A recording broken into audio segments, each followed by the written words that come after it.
Unlock your potential today at skillbakery.com. Hi everyone, welcome to day 15.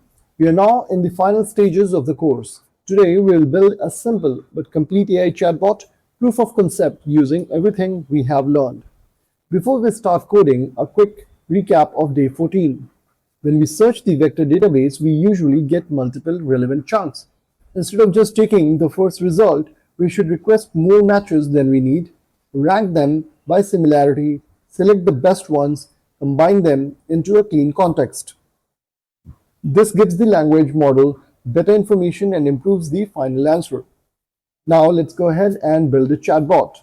So here I have created this file, chatbot.js, and over here, as you can see, we have few things imported like OpenAI, create embedding, and Supabase from embedding and supabase.js.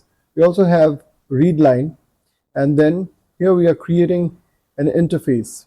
Now this interface is for terminal interaction. So when we will run this program, it will basically allow us to communicate via the terminal itself.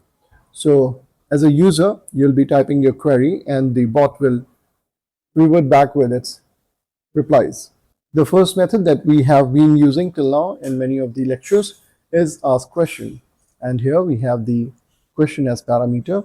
We are creating the embedding, that's the first step. And then we are matching the documents from our vector database. And this is the results that we will be receiving. If there are any issues with the search or with the documents, it will be taken care by these statements. And down below we have the top matches, top 3 basically, and then we are building the context using those result sets. After that we have this prompt, and this is basically assigning a role to the bot that you are a helpful movie expert assistant and answer the question using only the information from the source below. If the sources are not sufficient, say that you don't have enough information. So here we have the context and then the question that the user entered. And this is pretty much the same chat completions using GPT-4o Mini. And down below, we have our chatbot loop. And then we have a start chatbot method. Over here, we have the title printed movie knowledge chatbot, type exit to quit. And then here you can see that we are using the RL, which we created over here. The readline package was used for that. So rl.question, and then here I'm entering the question, and if user has written exit, it is going to close the chat and it will bring the command prompt back. Now over here we have started this start chatbot, and inside this start chatbot you will notice at line 94 we are actually calling the ask question method, and that is what it is doing. So once you have ask question, it will again bring you to ask again. So if the question is not entered, then also it is asking, and if it has answered the previous question, then it is also asking you to provide a new question. And this ask is basically part of the start chatbot method itself. So now if I run this particular file, node15 chatbot.js, you'll notice that it is going to prompt over here that movie knowledge chatbot and type exit to quit, and then you have the prompt available at your disposal, and here you can write your query.